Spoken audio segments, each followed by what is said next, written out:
Hey guys, I am Colleen. I'm a person. I like to read and I like to write, but I do whatever on this channel. And today I have some manhwa to rant about.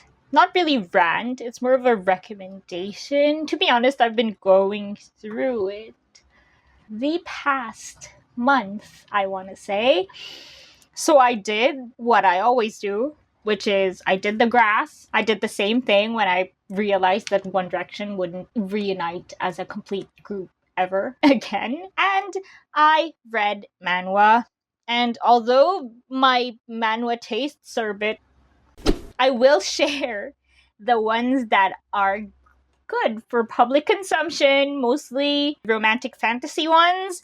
I have 5 to recommend that have really great stories, but more importantly, great outfits, historical-ish manhwa outfits. Not that accurate, more whimsical. Let's get into it. The first recommendation that I have is a series that just recently concluded. It's The Resourceful Little Consort, and this consort is 8 years old. Hear me out. I did also have questions when I heard the title, but the premise is this empress of a fictional nation. She has consorts from every faction in her nation, but they're more like a council.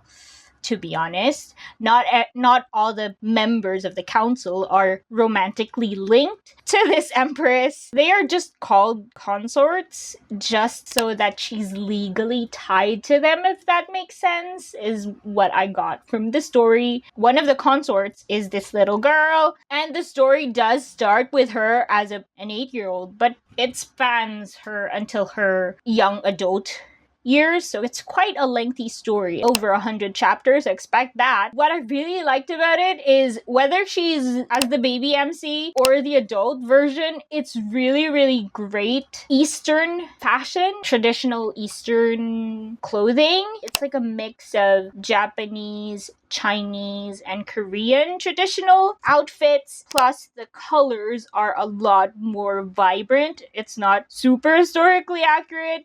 There's some lilacs in there, some pastels in there, bit more whimsical because it is a fantasy, but I just liked it overall. It's just so embellished and so extra, and of course there's a lot more embroidery than you would expect. There's a lot more embroidery, a lot more tassels, pastels. The accessories are a lot more. It's a lot, but it's so pretty. Overall, the outfits of the... I will actually have to spoil this part to ease your worries. Later on, she becomes like a mom figure to the girl. The outfits of the mom, the empress, and the princess, they're both so intricate, and the lighting of each panel as well is so soft and so whimsical. There's always like a tinge of lilac in there for some reason, but yeah, it's so bright. Not just the outfits, but also the landscapes, the settings themselves. They're drawn so well. And yeah, it's a great story, by the way. There's a lot of nuances that I cannot explain without spoiling, but yeah, as I said, it spans a long time frame. So a lot of things happen, but it's a really gripping story and recommend. The next one that I have for you guys is something I read last year, but it's still not finished as far as I know. And it's called Your Ryan.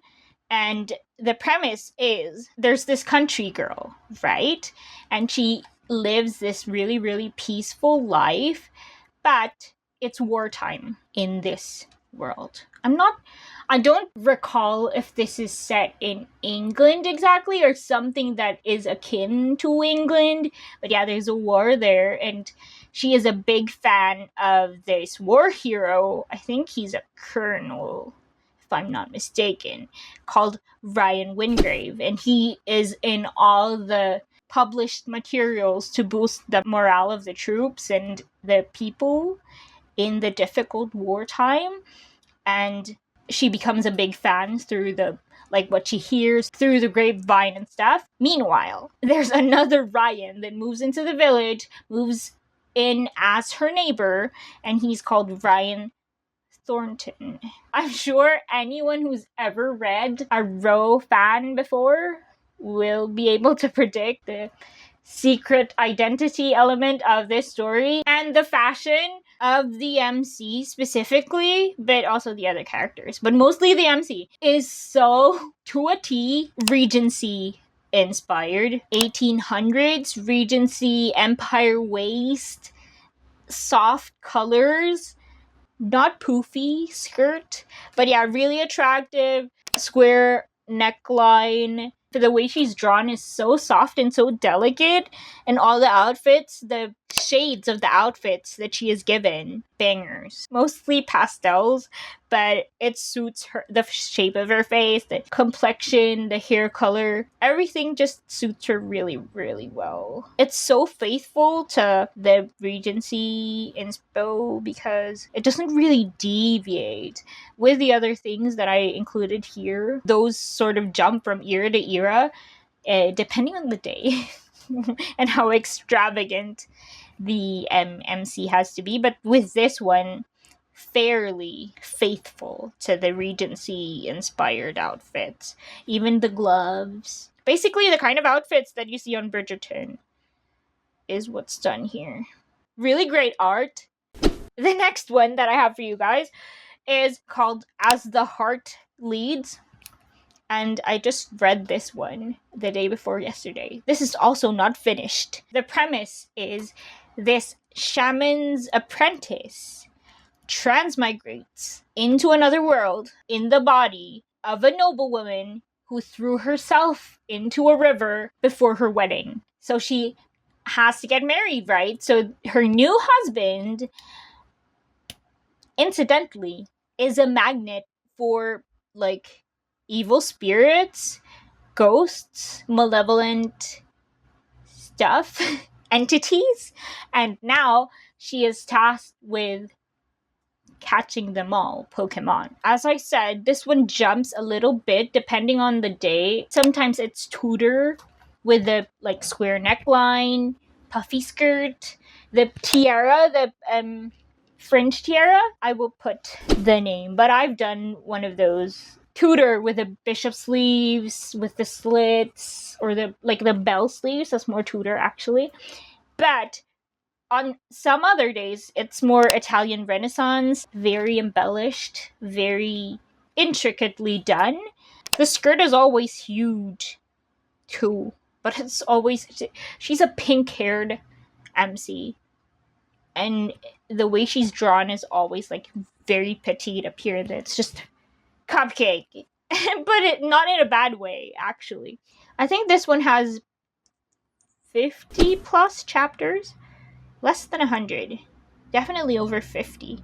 And I did really like that it wasn't the typical transmigrator trope, because she has this added thing of being able to see ghosts and exorcise things. Next one is A Wicked Husband, also read recently. As far as I know, not yet done. An apothecary marries a duke that she has known for a long time. He's a war hero, and she does this to avoid getting executed, basically, because she's an apothecary, right? And one of her experiments has to do with opium. So with this story, she spends time as a commoner and then as a noblewoman. The commoner, I did notice that it was kind of like an Elizabethan-ish peasant. You know, the Ren Fair chic type style.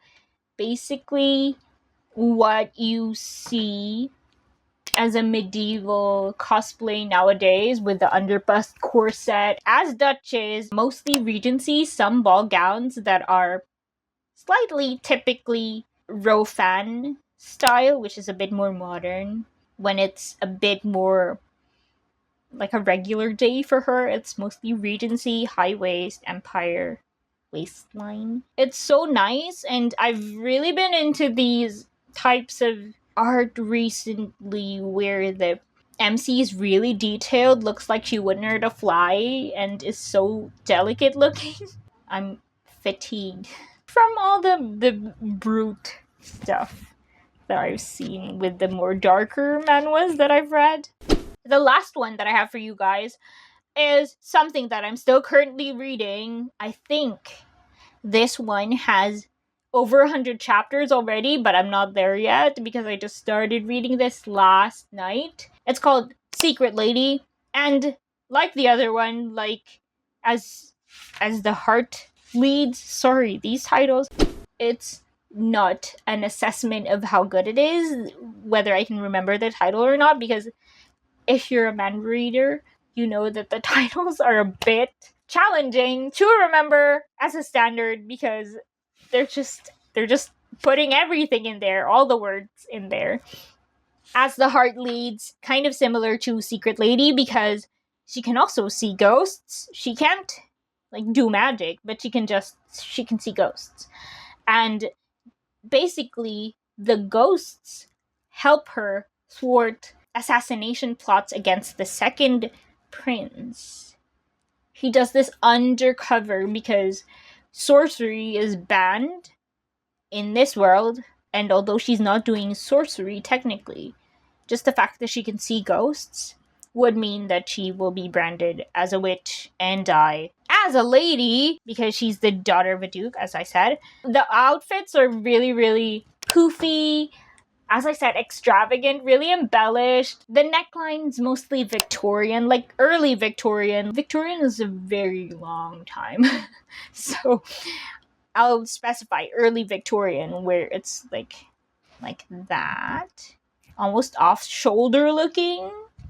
And also bit of a regency in there with a high waist, more like subdued skirt, more straight skirt. There's also 1890s Victorian, where it's a bit more high neck, with the skirts with the, there's no bustle per se, but it looks a bit not as poofy as a ball gown, but you know what I'm saying, like an 1890s Victorian.